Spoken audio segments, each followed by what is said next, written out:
Peace FM 104.3. Who to me take? Eya de kese asem kese. Ye nyina as countries no.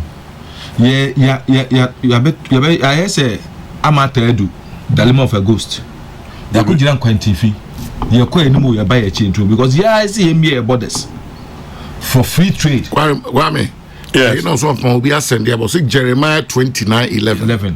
Also, one country will be there. Over Utingwazo. And tomorrow, no bonus will be there. Bring me free.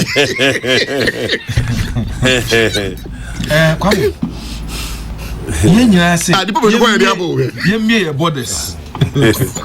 Jeremiah 23:11. 29:11. Okay. For I know the thoughts that I think. For I know the thoughts that I think toward you, says the Lord, thoughts of peace and not of evil, to give you a future and hope. Madam, I say, Osofu Kubane, Osofu Meofa Atabuati. It's for Honorable Samuel Ofosampafo. That's my quotation for him.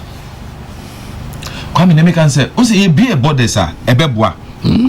Me a deputy minister for trade. Me call several meetings with Abuja. Efa common tariffs, efa free trade. Say there be remove barriers because Kwame,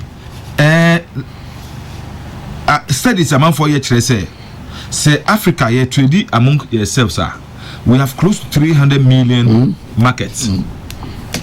West Africa, not Africa. West Africa pay. West Africa pay. Africa is almost 1 billion. West Africa pay 300 million.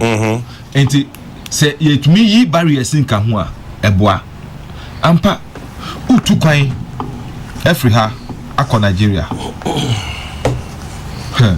The Bible can say it's easier for a camel to go through the eye of a needle. Kwame, barriers abefam. Ni nyina emwa. Nti media me can say anka eye. Na mom ye sa no so na say ye say. Den be ya ebema mambofo say awudifuo akonfuo ene nkeka ho a omo ye man di wo mo no enya kwan emfasa die mu nansen ohwa brochiri a Trump America President Trump ni semoka ni na efa Mexico border wo say sene ya omo agya border na to ho nti no ema abonefo especially onu ni titira ni drug peddlers any can FM de ba America into na OC border me feel say Africa head because say you twa border Ghana because you twa border afa any Togo ho border afa any Burkina ho yintimi enye nti na FC ehwese be ya betumi aye na ni nyina be gina nkitahudi e be war between the various governments in nsem and afa so se na be ya ye border for ye immigration for any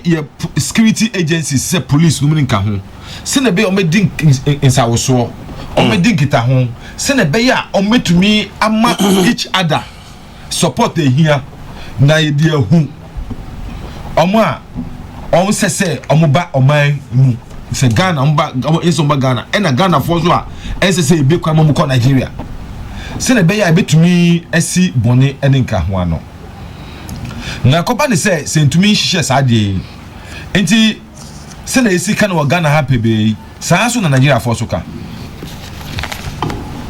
mi kapa say me nwa Nigeria ne be ka o say omudo so ntina ye sori a ede no ehunu ni saa na say me percentage say in Ghana for dodo a omuso omudi saa adwuma bone ne nkeka ho no o say ede na eche ede no o say ne ha omopa ede no ewo omo Lagos especially Ghana for dodo omo repa manfo Lagos ba o say Ghana for member no munya skantua Kwame, unyes country different so rape. Different from rape. Two different things. I mean, until no more rape no. Eti ade enti no mu omofa amapa no. Also version no. Okay. Eti Mr. Mekan say, Mimi Suro ane say, Yehu bida. Ena nkan force cast de bia say, ina ko dan ko ehu mo wa. Te se kwaya ya fe no mehu bida no, ni do e do na. ne esi ewo memu any Nigeria memu some time ago. Ghana ha aliens compliance order. And Nigeria so be kai 1983. Yeah. 83 before 83. 83. Nyome esi Ghana for do ewu ye ene ka hu agege. The family start to conference get to blaster na. Get to blaster. That's a different tip. Different tip. See any nka hu Sadi ACC any kasa ye kan yenhwe yenye na hweye. Yenye careful. Bakwa ha me be hu say mpepenso ade na duru no ehu ni say video be cover asesi a. University lecturer. Yeah. A whole professor. Uti nsema all kana. The incitement is huge. Now, if you be at that level, oh yeah, and the ordinary people in Nigeria so omo is it. Into Mr. Say you say meaning said Nigeria High Commission statement on the by and to say I am Shishie who no the trade statement you know. Mr. Minister for Interior and Minister for Foreign Affairs and Regional Integration say omo free meeting says ya na omo trans na in Nigeria pay for kasa. Some time ago, no, there were West Africa monitoring a fire security agencies. Intimacy, say, Anka, Omeya, Anka, ministers of defense, ministers of national security, or her. Nanka, Omo colleagues, other West Africa countries, especially. I'm so that's you. Yeah, but the thing won't say much. First, you can overkaya, now to me, joint military exercises. Ne nyina edeboa mesere se o metumi atrasia nanka ye hwese ne be ya saade hye ase mesere meka mi pacho mo fan cheme sometimes some nyuma esia ebinu wo ha Ghana for ya na ye de no kra na se na se manage na ya na ehu banansa wo hwe de si wo South Africa enya de kuma ena basa no the reprisals omo Zimbabwe ni other countries so ade omo di South Africa for wo mu kuro mu no na nye kra enti misre me pese sa de ya ye hu bi 82-83 no me see we nwa no in fact aliens comparison na ye so anti eja ye hu see ye but me na nanom ka no ebinu ka wu got them ene nka ho enti misre me pese bi si because ene de ye teze ya dani one country Ghana and Nigeria they almost the same. I mean Ghana for Dodua or Madan Nigeria for. Look, Madan for be. Even Emmanuel Usu. Old footballer. So the family BBI Nigeria because of Ghana have almost 1970 something got Nigeria. So we then Nigeria coach, we coaching national team Kurada. So then Abaka say onu say no onye. And I say no me for example, me persuaso. And almost but a lot of them, close to 90% of them, no, are in legitimate business. Even workshops, building materials, and but how about say if they flout the law? Because in TSA, and you show me a retail. No, because any retail trade,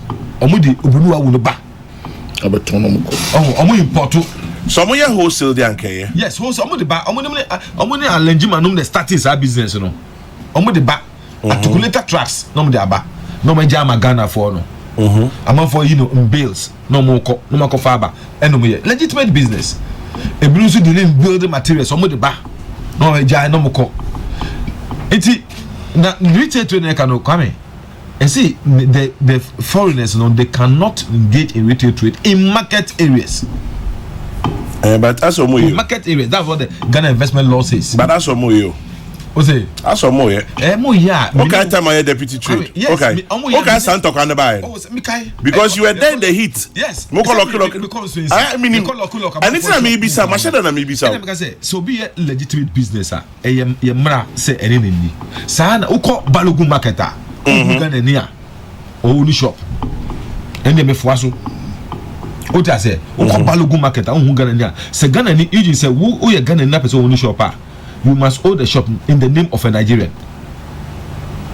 What I say no Nigerian the shop no now what they won say what dey tax na say Ghana be Chinese for we be on shops so many and your mudimu the way oh sir yes omo fa Ghana for team omo ebi no okra omo ware Ghana for the chop ni we are no waja no. Oh yes, they are doing it. Ebi no omo ware Ghana ni on paper no ware no. But on ni hwe every bozum bia no was settle no every bozum bia settle no yeah. So that means say ukọ enese ukọ local shop na Ghana na ba say me shop media people dey chop for their website. Everybody chop for your website. Enti yen hwe sa nyoma nyina na ehwe but because say who say Ghana for dodo a ewo Nigeria no yenim enti se bibi ko si nne yenim se na be ya be but na omo ha no de me ka kire o omo association is strong omo tumi akabo mu support one another by Ghana for ewo ho no any association nye all that organized misre ne meka ne say obia Ghana ni we Ghana ni o we Nigeria ni o we America ni o we de obu Ghana mraso a e say mra na wudi eti bia mra na ni omudi but almost say ye take is it not worrying ni say report say be nyina no ne be bia betina latani bi ka Kwame they say asa benukra Rollins na bu ni yi abo be kawa na ofran to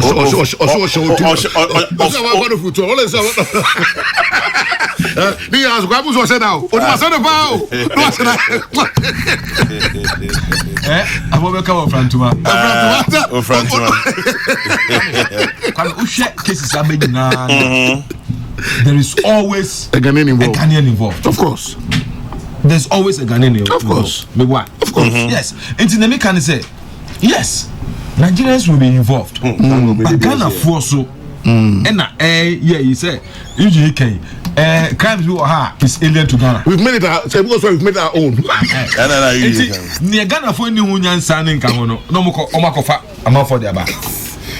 It is said, money assembly by then a Chinese ambassador can. Or see Chinese for no, or Mutumu, Mumibia, no boy, me, and you can't make it. Say, yeah, crop for now, almost Nigeria for no Kabum. These are the things I've said. But then you crack me, says no crack. Say, be Biano. Now, I said, yeah, the Nigeria for Africa. The reason is in the Eugene Kayano. Nanka Sanyoma no, they are alien to Ghanaians. Because Misa say that shrine once the tea say I could be ira. I mean, on my knee na abisim. You to move every shell pacro. Satam now he be me person everybody. The man for say Jama Fako. You go charity. Attitude Krana. Attitude Krana. I found the call. I mean, yeah. Search party ya sana akurano ekojwari tandom. The final. And the final. The yeah koto baby susu anho yamfo area baby enumko no. But that is the communal spirit na yewo. Na yem pese say e kan Eugene akame. Eno ni maseme ha me ene. Me de say you see Madina say Newtown ha. Yeah, no. I was happy. Say Ghanaians all of a sudden are becoming conscious. They say Akoya Bia, number 4 share, say and the Pakro and the Akora and the Agrono. First Ghana 4. Kwame, Adia Kwame says Yano. Bibi Hawa, Obi Chemo, in front of home. Yeah. We are not each other's keeper. We've lost that communal feel. It is not there. It is Sanka Oha. Me kona Kwame Kadebia say Ghana ni enko fan Nigeria ni emme kachen say emme boko abikrono. Sas subaina entity ya yenya yenkura abremu emma. So what we went wrong as a society. The value system no call for. Eko ejira ukase studio because as them say minyo abesim so no yeko afu ekotwa board here ekotu banche ene ka ho ye ba ye dugu pretty me dey see abontin efie nanim obi antena kire obi bejira ho a meto board here ye see fa na first kato obe fa board here no all the scanner to ho obi a be first scanner what was it enti eye den na say there first name kran ha ye kwame mi kai say ye tu ye punu edam ye hia ye da veranda so ye bie punu to ho ene Yeah, me know you feel at prison. Yeah, timpa. Yet prison because you say me Eugene so say eja mabrato me flat screen back obi a fa says no kind of man for we akese. Tell you easier to take. And the board that you know. And to compare the any mood. Where do I share what you are saying? I mean, I send me share video be car battery. Say we see two battery no. Expert. Me bomb some akwa no. Me bomb some no. Expert. Me see where the Chinese film na me here. Because I'm the crime since I Ghana for year committee no. E bro my dream in tiase so. Me say da ben ye dream some pempen so yi. E do. Enti me sere Ghana for kasa any omo ye na ye bie kwan. Kwame. Nigeria ni oni me fie. Baby, oni mumpo onime nti obeyeden hu say asemasi the franchise as one panel catch me driver no say e be wi Ghana ha e be kun e be bibia inside job it's yeah canon yeah careful me suro because me na for like you can say me na for Nigeria for pa bebre Ghana ha Nigeria almost every 2-3 months. And to now conform about. And also every two. I know conform about. The business or the business. Yeah. Moto ke der family. Businessman. Because come say also sir. Come say bia me say man land no. Man dan target. Nti ni pa krunta me ko no. O sure say o ma me security. Sir. Emfa asem emre no. Sir. And me say that day. Udu Nigeria bia na. Come area bia no omo barrier. Yeah. Your gate armed police armed the gate to gate power omo there two community no ma won't me wuram Lagos say every judge every once every alley omo gate kese. Wow. Yes. And yet to say Reggie Manuel dia wuram na kwame no the Trasacco for na still gates omo just still enya small enya community boy make say bia to say Trasacco na say yo ordinary communities still gate kese nebo ano free area ha unrem upo bia this is the across here ma umra it is it's coming to Ghana me father so me one or two bia almost my gate my barrier and gate barrier but and because of sir Nigeria phoning ka ho ayinti ukom in person so kawle omo the gate ato eya no kan SD Karam sa tokune da ho na ukom do ton net ni ka ko he community no dig tattoo ano from my office you swan mill to krom ho me no muton watch gate da ho the other side of the gate at ho because almost say you say it is. So what do we do? You ever heard come we need to improve upon our security. Me no me face say the issue of cameras ya can cameras because rolling the time yesterday anya juma NDC one time Pedro 4 time omo BCC here anya juma ni die ntina anya juma I don't know me person me come back to Nigeria it is anya juma nipa na mani nya juma me call adwin was ade no say your brofo be say you put the cart before the horse. Oh, hey, you go for cameras, Imra. You made the network answer. Now, cameras are better. You need a network. You need proper monitoring. You need how to prioritize. Sign your money in a train personnel to match, link it with security. Near there. Unya we say yes, be what police headquarters. Minimum. Police headquarters cry about all the way to Akwaji. Yes. Area but beyond that, what happens? But okay, I said YDBC Gold House. Yes. YDBC Airport Junction. Yes. YDBC Akusi Silver Star. But where's the link? And here main roads, no. So we break it down into the communities. The security agencies, the private security companies were supposed to also tie in their network. So why didn't they? For example, or why haven't they? Security company or fear no, or manto camera will fear now, or bet me a tie into the national police, you know. But to me, no, me worry. Say I don't know why it's working. That's what I'm saying. Say the police security services should look at all this, improve upon it. Now, say me who video be on South Africa.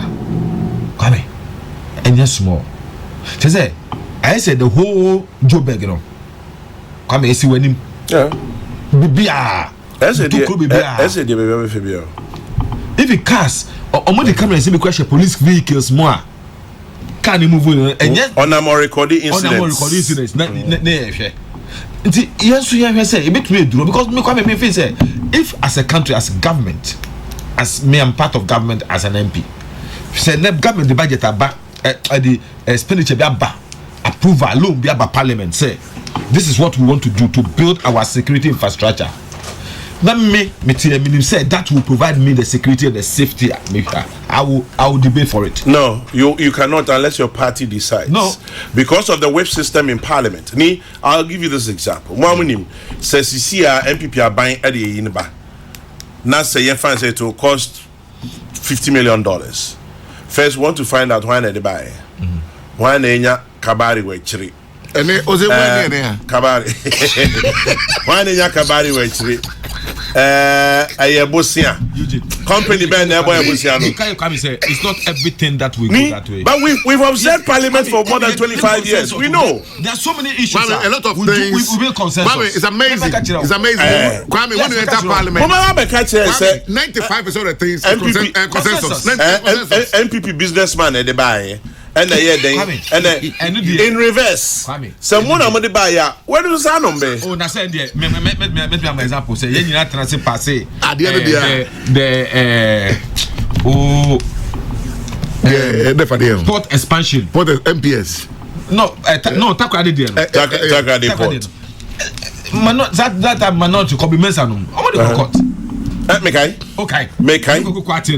So it happens. And I'm saying those ones happen, but Kwame, 95% you build a consensus. And I'm say MP,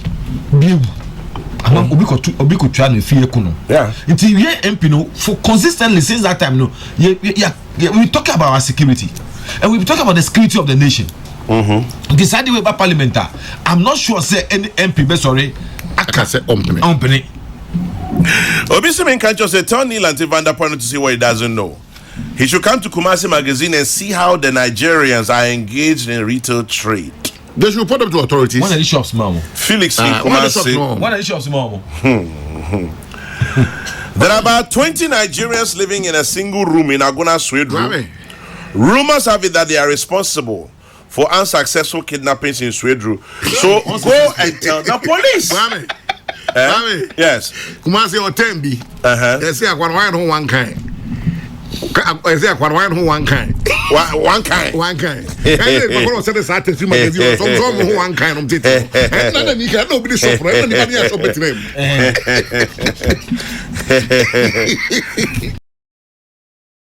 This FM 104.3. Good to meet you.